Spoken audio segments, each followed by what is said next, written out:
संजय राऊत आणि विरोधी पक्ष जी लोकशाही आघाडी आहे ते या ठिकाणी आंदोलन करत आहेत. आपण काल पाहिलं असेल काँग्रेसच्या प्रवक्त्या ज्या आहेत त्यांनी काल जाहीर स्टेटमेंट केलं की आमचा काँग्रेसच्या जाहीरनाम्यातील सर्व गोष्टी कॉपी पेस्ट केल्या या अर्थसंकल्पात. याचा अर्थ काय होतो? त्या चुकीच्या गोष्टी होत्या का? म्हणजे एकीकडे की आम्ही जे या देशाला देणार होतो ते NDAने या अर्थसंकल्पात दिलं आणि पुन्हा त्याच्यावर टीकासुद्धा करतायत की काहीच दिलं नाही. म्हणजे हे दुतोंडी सापासारखी त्यांची परिस्थिती आहे. आणि संजय राऊत पाठीचा कणाची काय गोष्ट करताय? पाठीचा कणा तुम्हाला नाही आहे. कारण ज्या आमदारांवरती तुम्ही टीका करता, त्यांच्या नावाने शिव्या लाखोली वाहता, त्यांच्या मतांवर आपण राज्यसभेमध्ये खासदार झालेले आहात. जर तुम्हाला स्वाभिमान असेल, तुम्हाला जर पाठीचा कणा असेल, तर आपण प्रथम ज्या आमदारांना शिव्या लाखोली वाहता त्यांच्या मतांवर आपण निवडून आलेले आहात, द्या ना खासदारकीचा राजीनामा. तर आम्ही समजू की संजय राऊत आपल्याला पाठीचा कणा आहे आणि आपल्याला स्वाभिमान आहे. नाहीतर फुकाच्या गप्पा आपण मारू नका. त्या आमदारांच्या जीवावर शेवटचे खासदार झालेले आहात. पुन्हा मला वाटत नाही तुम्हाला संधी मिळेल, कारण तेवढी तुमची संख्या नाही आहे. त्यामुळे या पाठीच्या कणा आणि स्वाभिमानाच्या गोष्टी संजय राऊत यांनी करू नये. आणि महाराष्ट्रासाठी काय दिलं नाही आहे? काल जे हे लोक प्रतिक्रिया देत होते ते अर्थमंत्री मॅडम आहेत त्यांच्या भाषणावरती या प्रतिक्रिया देत होते. या भाषणामध्ये नवीन काही सुरू केलं असेल, नवीन काही मुद्दे आहेत, त्या संदर्भात त्याचा उल्लेख होता. परंतु बजेटचं सेपरेट एक पुस्तक असतं. संजय राऊत आपल्याला माहीत नाही आहे.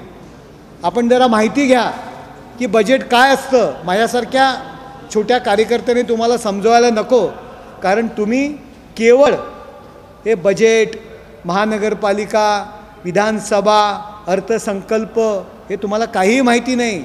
केवळ लांछनगिरी करून मातोश्रीवरती आपण खासदार झालेले आहात. फक्त सकाळी भुंकणं हा एकमेव तुमचं काम आहे. त्या बजेटच्या पुस्तकामध्ये वेगवेगळ्या असे भाग असतात आणि त्या भागांमध्ये कुठल्या राज्याला कुठल्या हेडखाली कुठला निधी आहे याचा उल्लेख असतो. खूप मोठं पुस्तक आहे आणि त्या पुस्तक जर आपण चाळून पाहिलं, त्या महाराष्ट्राला भरपूर काही दिलेलं आहे. विदर्भ मराठवाड्यातील सिंचन प्रकल्पासाठी 600 कोटी दिलेले आहेत. ग्रामीण रस्ते सुधारण्याकरता 400 करोड आहेत. सर्वसमावेशक विकासासाठी इकॉनॉमिक कॉरिडॉरकरता 466 कोटी आहेत. पर्यावरण पूरक कृषी प्रकल्पाकरता 598 करोड आहेत. महाराष्ट्र कृषी आणि ग्रामीण परिवर्तन प्रकल्पाकरता 150 करोड आहेत. MUTP 3 करता 908 कोटी आहेत. मुंबई मेट्रोकरता 1087 कोटी आहेत. दिल्ली मुंबई औद्योगिक कॉरिडॉरसाठी 499 करोड आहेत. MMR ग्रीन अर्बन मोबॅलिटी जो प्लॅन आहे 150 करोड आहेत. नागपूर मेट्रोकरता 683 करोड आहेत. नाग नदी पुनरुज्जीवन 500 करोड आहेत. पुणे मेट्रोकरता 814 कोटी आहेत. मुठा नदी संवर्धन 690 कोटी आहेत. आणि अजून बरंच काही. ह्या केवळ 2-3 विभागाच्या तरतुदी आहेत. अहो, तरुणांसाठी, या देशातील तरुणांसाठी फार मोठा कौशल्य विकास हा कार्यक्रम त्यांनी घेतलेला आहे. महिलांसाठी विविध योजना आहेत. ग्रामीण भागाकरता आहेत, शेतकऱ्यांकरता आहेत. अरे आधी वाचा. केवळ चुकीच्या पद्धतीने नॅरेटिव्ह सेट करण्याकरता हे सगळं आंदोलन आहे. चुकीच्या पद्धतीने सारखं ह्याच विषयावर बोलायचं, हा नॅरेटिव्ह यांना सेट करायच्यात येणाऱ्या विधानसभेच्या निवडणुका. त्यामुळे संजय राऊत शेवटची संधी आहे. राज्यसभेमध्ये थोडंसं वाचन करा, ह्याही गोष्टींचं वाचन करा. फक्त आचकट विचकट सकाळी बोलायचं हे सोडून या गोष्टींचा थोडासा अभ्यास करा आणि मग महाराष्ट्रातील आम्हा खासदारांवरती टीका करा. सर, सीमा प्रश्नी ज्यावेळी बेळगावच्या वेळेस आंदोलन केलं शिवसेनेने, तर त्या आंदोलनात एकनाथ शिंदे नव्हते असा आरोप आज संजय राऊतांनी केलाय. हे नव्याने सैनिक झाले तसं ते म्हणाले. संजय राऊत, एकनाथ शिंदे साहेब त्या बेळगावच्या तुरुंगामध्ये किती दिवस अटक होते, काय त्यांनी यातना सहन केल्या हे तुम्हाला माहिती आहे. पण पुन्हा एकदा खात्री करून घ्या, एकनाथ शिंदे नव्हता असं तुम्ही म्हणताय, मग तुम्ही कुठे होतात? तुम्ही होतात का?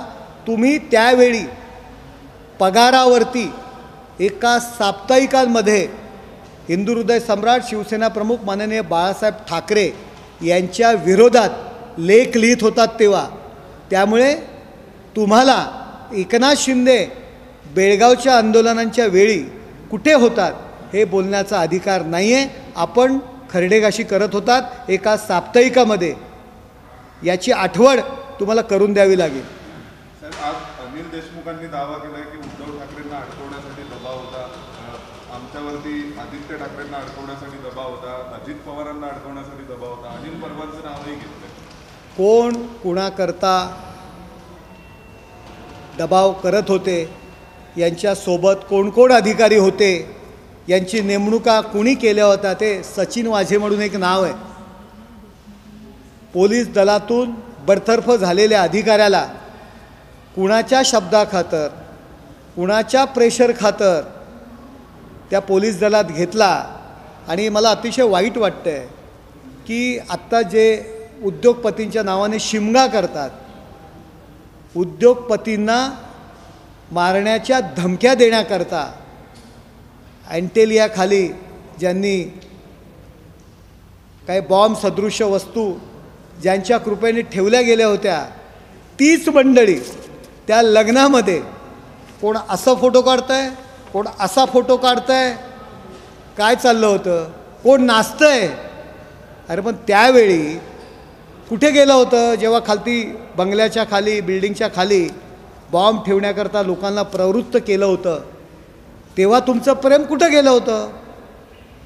अहो, एक मनसुख हिरेन म्हणून आमच्या ठाण्यातील बिचारा एक व्यापारी, जैन समाजातील बिचारा होतकरू तरुण आज जीवानिशी मुकला या लोकांच्या उपद्व्यापामुळे. त्यामुळे हे काय कुठल्या काय आरोप करताय? त्यावेळी काय तुमचं तोंडात काय लाडू भरला होता का नागपूरचं संत्र भरलं होतं? त्यावेळी का नाही बोललात की मला दबाव होता, माझ्यावर दबाव टाकत होते?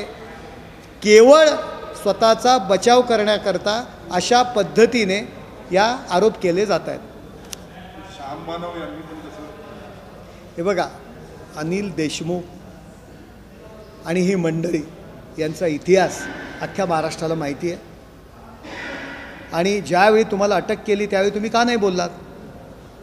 आता जामीन मिळाल्यानंतर अशा पद्धतीने टीका करण्याचा प्रयत्न करू नका.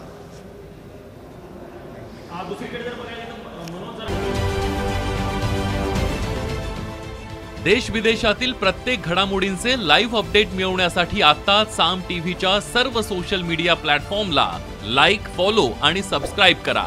तसंच सर्व नोटिफिकेशनसाठी बेल आयकॉन प्रेस करायला विसरू नका.